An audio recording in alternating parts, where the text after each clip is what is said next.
Salut les amis, j'espère que vous allez bien. On se retrouve oui pour le débriefing, la review du pay-per-view édition 2020 de Hell in a Cell. Et oui, Hell in a Cell qui a donc posé à nouveau cette cage pour 3 matchs qui vous a justement été proposé, c'est-à-dire le match entre Bayley et Sasha Banks, c'était pour le titre féminin de SmackDown, Roman Reigns et Jey Uso bien évidemment.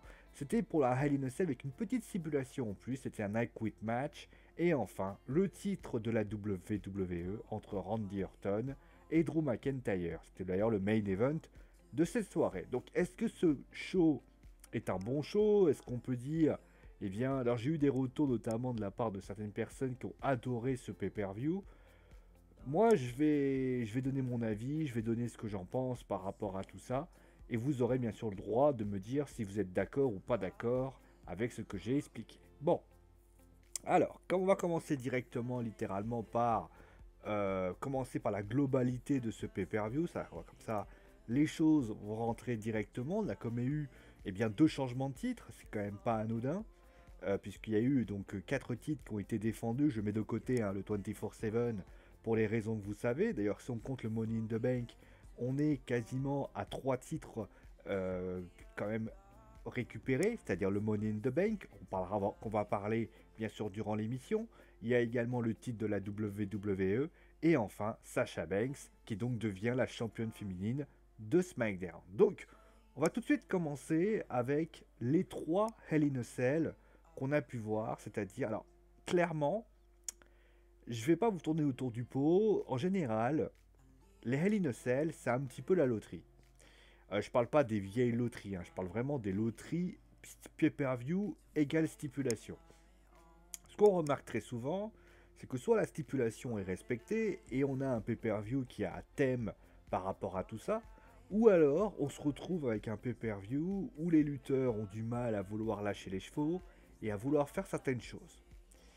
Alors, on va discuter bien évidemment de ce qui s'est passé. Pour moi, le meilleur match de cette soirée, clairement, ça reste le match avec Roman Reigns. Alors, pourquoi je suis fan de ce match? Parce que j'estime que d'un point de vue mind game, d'un point de vue storytelling, c'était une puissance évocatrice tellement forte qu'il n'y avait même pas besoin d'expliquer certaines choses en fait.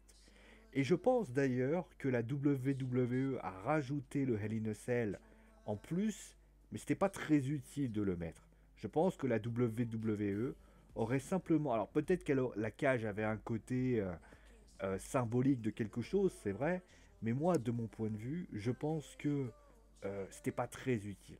Je pense que la WWE aurait fait un I Quit match, et Dieu sait que vous savez à quel point les I Quit match, je suis pas fan. Je suis pas fan parce que ça prend du temps, parce que en général, tu mets 10 ans à dire que I want to quit. En général, tout le monde veut y arriver, et moi, en général, j'aime pas trop ça, les temps morts. Bah, finalement, c'est pas du tout ce qui s'est passé. D'ailleurs, la première partie est quand même rapide. La deuxième partie, qui forcément met des temps morts, mais c'est pas absolument assumé. Et je trouve que même ça, ça m'a pas dérangé. Ça m'a pas dérangé. La manière d'ailleurs où Roman oblige Jay à obliger à nous dire I quit, j'ai trouvé que c'était extrêmement judicieux. Clairement, moi je trouvais que c'était très judicieux, je trouvais que c'était d'excellente facture. J'ai trouvé notamment aussi la petite soi-disant rédemption, justement on va en parler après, de rédemption, puisque la rédemption de Retribution va être compliquée, clairement. Mais voilà, moi j'ai vachement apprécié ce match, qui m'a fait beaucoup penser à quelques égards, alors peut-être pas de la même façon, à Tegan Nox, Dakota Kai, Johnny Gargano et Tommaso Ciampa. Franchement, il y avait une puissance évocatrice. Et je pense que c'est ça qu'on aime du côté de la WWE, qu'on a des puissances évocatrices. D'ailleurs, Roman, on était très perplexe. Moi, le premier, sur son côté heel, il est exceptionnel en tant que heel, je le dis tout de suite. Il a une qualité de speech, de trash talking, la manière dont il a pleuré, etc. Son jeu d'acteur, je ne sais pas comment s'il l'a travaillé ou pas, mais même quand il pose avec cette prestance, t'as l'impression que le mec, mais c'est le Tribal Chief, t'as même pas besoin de te le dire, il est le chef de tribu, C'est même pas négociable avec Afa et Sika, les World Samoan, qu'on peut voir juste derrière lui. C'est tellement puissant. D'ailleurs, on a notamment l'image aussi où on voit les Usos en train d'observer tout ça. J'aurais aimé voir Rikishi, clairement. J'aurais aimé voir peut-être le papa. Moi, je trouve que ça aurait été plus fort que Jimmy, en fait. Ça aurait été plus fort que Jimmy parce que je pense que Rikishi, ça aurait été encore plus puissant. Alors après, certaines personnes ont déclaré que la prochaine étape de Roman Reigns, ça sera le Rock, puisque bah, forcément le Rock fait partie de la famille Samoan. Je pense qu'il faut un petit peu arrêter avec la famille Samoan, c'était très bien. Ça a accentué le turn de Roman. Maintenant, la question c'est, il va peut-être falloir... Moi, en fait, je m'attendais à un truc, alors, encore une fois, c'est mon avis personnel, mais moi, je m'attendais à l'arrivée, alors, certains vont me dire non, mais l'arrivée de Dominique. Dominique et de Rey Mysterio, pourquoi? Parce qu'on est dans une histoire de famille. Et je me suis dit, pourquoi pas faire une corrélation de famille? Ce qui aurait été une très bonne idée. Mais au final, je me dis, après avoir regardé le match, je me dis, bah, ça aurait été une très mauvaise idée hein, de ma part de penser ça, parce qu'au final, ça aurait sans doute gêné plus qu'autre chose. En tout cas, moi j'ai trouvé que le match était très bon, la qualité du storytelling est toujours exceptionnelle avec Roman et les Usos. Maintenant, l'interrogation sera de savoir, c'est qu'est-ce qui va se passer pour la suite? Est-ce que la WWE va réussir à garder le personnage de Roman Reigns maintenant qu'il n'aura plus une histoire de famille? Ça va être vraiment la grosse interrogation par rapport à tout ça. Juste pour parler d'Alpha et Sika, j'aurais aimé que ce soit à SmackDown. Ça aurait été tellement puissant, avec notamment un espèce de trône en samoan qui aurait été vraiment bien donné. Et ça aurait été cool. Voilà. On va parler rapidos. Voilà, on va parler rapidement, comme ça on va faire un petit aparté. Je vais éternuer à un moment donné, je vous préviens tout de suite. Donc bouchez-vous les oreilles quand ça va arriver. Là, j'ai mon nez qui commence à me titiller. Donc je vous préviens quand même. Alors on va parler rapidement du Miz et de Tucker, de la trahison donc de Tucker sur Otis. Je vais pas tourner autour du pot, c'est quelque chose que j'avais anticipé. Franchement, je l'avais dit, soit il y a une trahison de John Morrison, soit Otis gagne clean, soit Tucker intervient et coûte la victoire à Otis. C'est exactement ce qui s'est passé. Je vais pas faire dans l'original, de toute façon il fallait une cassure à la Heavy Machinery. Je pense que c'est peut-être ce qu'il y a de mieux, pour ainsi dire.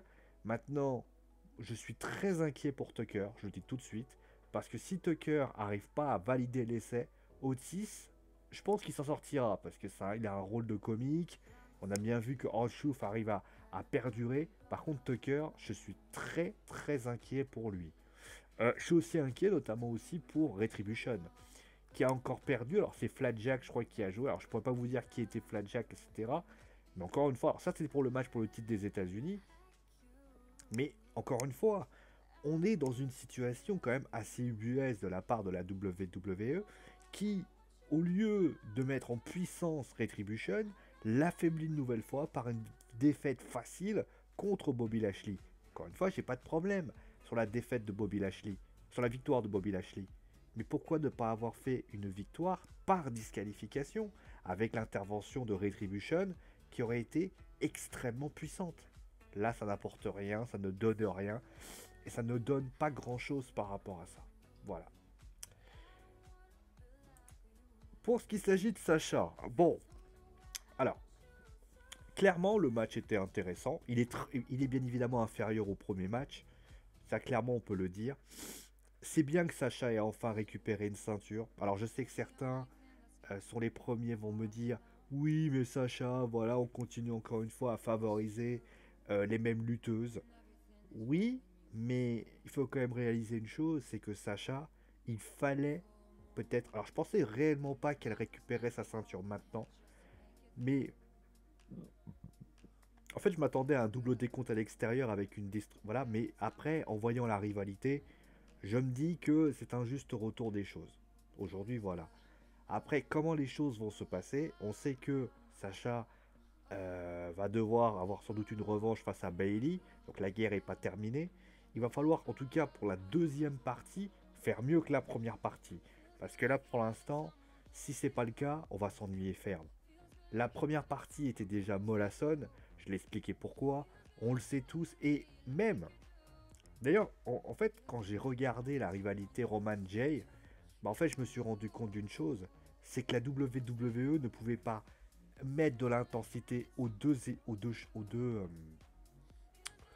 rivalités, sinon ça aurait fait copier-coller. Mais moi j'ai envie de dire, bah si, justement, il fallait mettre de l'intensité parce que en faisant deux comme ça, la WWE marquait le coup.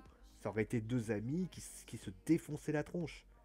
Et on a eu notamment un moment donné où tu vois Sacha qui commence à péter un câble, etc.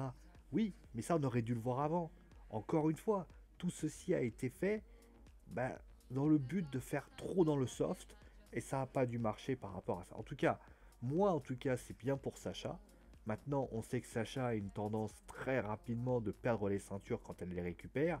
Il va falloir un bon règne parce que si Bayley récupère sa ceinture au Survivor Series ou plus tôt ou plus tard, ça n'aura pas été aucun impact par rapport à ça. Bon, en tout cas, c'est mon point de vue là-dessus. En tout cas, voilà. Après, au niveau du match, comme j'ai dit, c'était intéressant. Il y avait des choses. Il y a eu des quelques petits. Après, on voit que c'est soft. C'est pas exceptionnel. Les gens qui ont adoré ce match, bien, tant bien vous fasse. Mais on va pas non plus sauter au plafond. Il y a déjà eu, pour ne citer que ça, il y a eu notamment l'année dernière un match avec Becky Lynch, je crois, avec Sasha Banks. C'était 10 fois meilleur que ce match-là. Il faut arrêter de croire que ce match-là est meilleur. Le premier Hell in a Cell match entre Sasha et Charlotte Flair est 10 fois meilleur. Il faut arrêter de croire que ce match-là... En tout cas, ce qui est certain, c'est que Sasha, quand elle est dans un Hell in a Cell, en tout cas, elle apporte son lot de connaissances. Bayley, je crois que c'était son premier Hell in a Cell, donc à un moment donné, bah, elle s'est laissée amener. Après, voilà, il fallait peut-être mettre plus, il fallait peut-être lâcher les chevaux, il fallait peut-être encore plus. L'histoire de la chaise avec le 1-0, oui, pourquoi pas, mais il fallait plus le raconter. En tout cas, c'est comme ça que je vois les choses. Et on va terminer bien évidemment avec Randy Orton. Alors, encore une fois, Randy Orton, champion de la WWE. Il y a des gens qui ont râlé. Il y a des gens qui n'ont pas été contents de cette décision.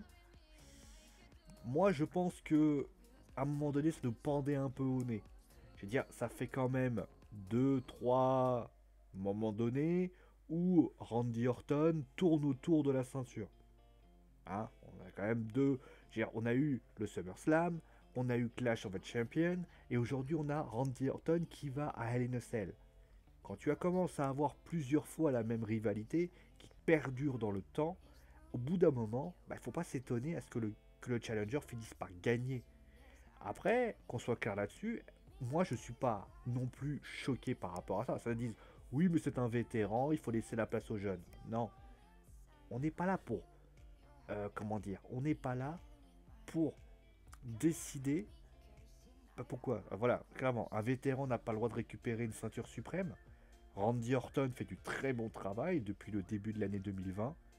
Franchement, sa rivalité avec Edge est l'une des meilleures de cette année. La rivalité avec Christian, Ric Flair, Shawn Michaels, c'était très bon. Clairement, on avait du très très bon boulot avec Randy Orton. Ça a baissé le pavillon avec Drew McIntyre, sans doute parce qu'ils n'ont pas su faire ce qu'il fallait. Mais en tout cas, Randy Orton, il mérite pour cette année 2020 totalement cette ceinture. Je comprends pourquoi cette ceinture ne devrait pas lui être autour de sa taille, parce qu'il a un âge avancé. À un moment donné, la réalité, c'est que si vous n'acceptez pas... C'est pour ça que, à un moment donné, les vétérans, quoi, c'est pas Brock Lesnar, Randy Orton. Randy Orton, c'est un lutteur qui est là tout le temps, qui bosse, qui est bosseur, qui pourrait très bien dire bah moi je fais le minimum syndical. Non, il se donne, il est toujours là, il essaie de donner son maximum, donc forcément il faut un petit peu accepter ça. Après, moi je vais vous dire la chose, soit Drew McIntyre récupère à nouveau la ceinture, ou le Miz cache la mallette, ou pire que ça, bah on a... Alors après on va me dire oui mais ça durera trop longtemps. Je pensais à Edge. Je pense que la WWE veut finir avec un Edge Orton pour le titre de la WWE. Faisons-le, c'est pas grave.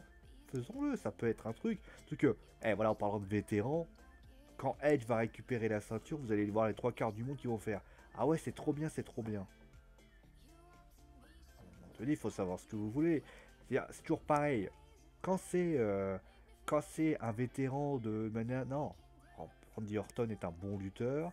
il a fait des belles choses. Le match est très bon, honnêtement. Le match est plutôt bon entre les deux.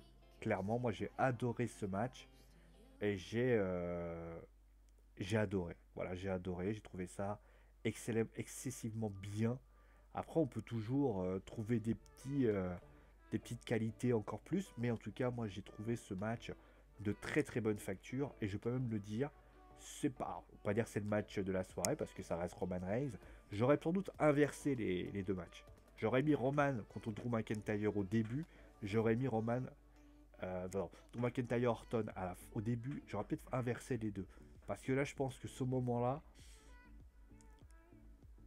en fait, tu finis par te dire que le début est plus marquant que la fin. Avec un Roman qui soulève les bras, avec Afa et Sika, c'est plus impactant. Voilà. Mais en tout cas, moi, franchement, c'est bien. Voilà, bon match. Bon, finalement, vous avez pu vous en rendre compte. J'ai pas râlé, à part un match avec Retribution, mais bon, à la limite, je râle tout le temps avec Retribution. Bon, finalement, on finit bien la semaine. On va dire ça comme ça. On finit bien la semaine parce que on a commencé avec un show de Raw qui était une catastrophe ambulante, et NXT qui relevait le niveau, SmackDown qui était très bon, qui était plutôt bon, et Hell in a Cell qui a remis les pendules à l'heure. Maintenant, pour l'instant, la WWE nous déçoit pas au niveau des pay-per-view. Moi, j'ai pas un pay-per-view, je me dis, ça fait quand même deux pay-per-view de suite où la WWE élève le niveau. Clash of the Champions était excellent. Et Hell in a Cell était, et là pour ainsi dire, est très bon. Ça va pas aller jusqu'à excellent parce que j'estime que Clash of the Champions était bien meilleur. Mais en tout cas, il y a des belles choses.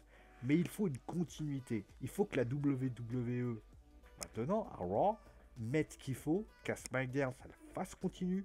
Et on va voir, vous allez voir que... Bon, alors ça, vont me dire, oui, mais les audiences, machin. Je vais vous donner les audiences de SmackDown, parce que les gens vont me dire, ouais, mais attention, est-ce que je peux vous donner les audiences? Attends, est-ce que j'ai ça? Comme ça, vous allez pouvoir voir les audiences du 23 octobre. Oh, parfait.